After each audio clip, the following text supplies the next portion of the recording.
Hello everyone and welcome back to the X and Y Daily. Today we're going to cover the man in charge. He is the cover star of Pokemon X. It is of course Xerneas. So let's go.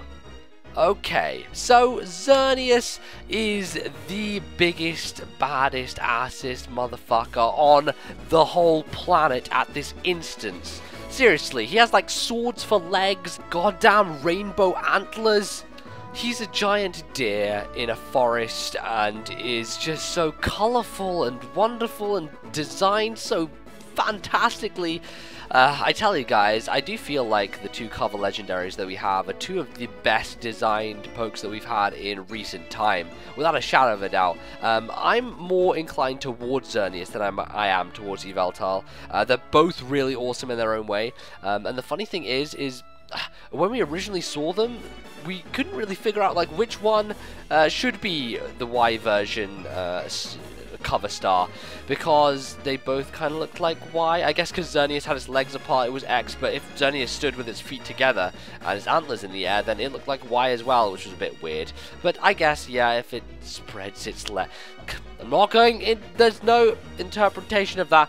If it spreads its legs, it becomes the X shape, which is what it is put on the cover for, I guess. I don't think there's much more I can say about its design other than it is fantastic, and certainly my favorite going into this generation. It's going to take a lot to beat it. Go-Goat comes close, I tell you, but when you got rainbow antlers, it's a hard, very hard competition. So let's move on then to look at the mechanics, the moves it knows, its typing and everything. So it is a fairy type, a pure fairy type, which I'm not sure how often we're going to see those, how many there will be introduced in this generation, because we obviously know that there's a limited amount of new Pokemon coming in, and there are older ones which are being retroactively fitted with the typing, but will of course retain in their original typing as well, making them dual type with Fairy as secondary. But just pure Fairy types around, kicking around the place. Doesn't seem like we're going to end up with a huge number of them, but whatever. It's a pretty cool typing, and we know obviously that it has the ability to be completely immune to Dragon, which when you're talking about an Uber's meta game is pretty fucking fantastic. Now of course I will cover the Fairy type and all its resistances, immunities, and stuff that it's super effective on in another video, which I'm probably going to do with Nick at some point, but that relies on me having access to talk to him at a certain time. So that will happen eventually, don't worry about it, we will cover that. But I think the more interesting stuff here is not within its typing. Maybe first of all I'll talk about the fact that obviously before we knew it was fairy type, there was so much speculation as to what it would be, and people like grass steel because it was in a forest. It looks like it's kind of steel, but because it's in a forest, it's like a deer, maybe it's grass. It ended up just being pure fairy. So all that speculation went out the window, and that's what we have. Anyway, what I was going to say, we're moving on to the ability now, which is Fairy Aura, which I feel is not super interesting, but it's certainly very helpful in terms of aiding this guy. It basically adds an extra boost onto any Fairy type moves being used, meaning that not only will you get Stab, but you'll have the Fairy Aura thing on top of it, meaning that basically anytime you use a Fairy move, it's essentially dealing super effective damage, which sounds pretty damn tasty. I'm not gonna lie, that sounds great.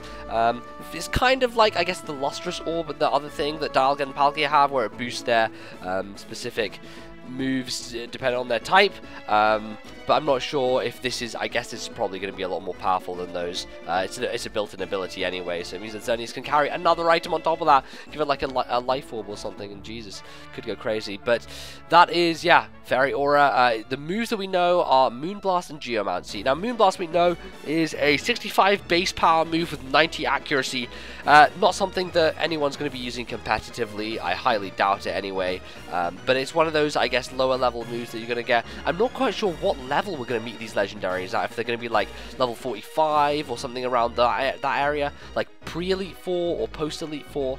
I'm going with pre-Elite 4 because generally the title legends are obtained before that happens, seconds. So yeah, probably around that area, around like 40, 45. And so it'll probably no Moonblast when you catch it, but you can level it up and get better moves, perhaps like Geomancy, which we don't actually know what the hell this move is. I don't think we even know its typing. One would assume that it is a fairy move, and we have seen it in a trailer and stuff like that, and it looks pretty fucking crazy. So I would assume that this may be somewhat of a signature move. It could be definitely horrendously powerful. We don't know at this point, which is unfortunate, but speculation is speculation, and I certainly think that both these moves seem very specially based. I feel like Xerneas is going to be a special attacker, and Yveltal will lean more towards the physical side. But yeah, that's pretty much in keeping with the look, I feel. It certainly makes sense. I mean, you can shoot shit out of Rainbow Antlers, right? Just beams, any beams, all the beams out the Rainbow Antlers, and that's how it will go. And that is going to be a wrap on Xerneas for today. So thank you very much for watching, guys. I hope you enjoyed. Sorry this was out kind of late. I had very busy stuff. I'm tired. I was busy. I did stuff today, and well, when you're doing this at the end of the day, it's, your brain's kind of frazzled, and now I'm just mumbling words. But anyway, if you want to hear more mumblings, go follow me on Twitter at LordMBZ, Facebook /LordMBZ, and I guess I'll see you guys tomorrow for the X and Y Daily. Until then, goodbye.